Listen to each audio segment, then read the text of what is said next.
Kulikuwa na buibui aliyekuwa akitaka kutengeneza utando ili anase wadudu kwa chakula.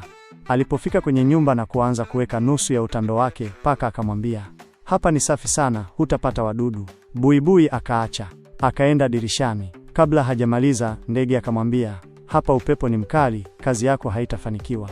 Buibui tena akaacha, akaona kabati la zamani na kuanza kuweka utando. Lakini mende akamwambia, hili kabati linauzwa muda wowote, hapa utajichosha tu.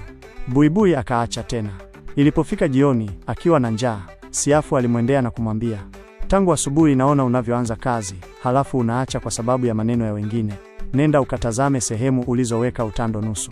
Buibui aliporudi, alikuta tayari kuna wadudu wachache wamenasa. Siafu akamwambia, kama ungekamilisha utando wako, ungepata wengi zaidi. Funzo: usipoamua kusimama imara, maneno ya kukatisha tamaa yatakuzuia kufanikiwa. Ukianza kazi, ikamilishe.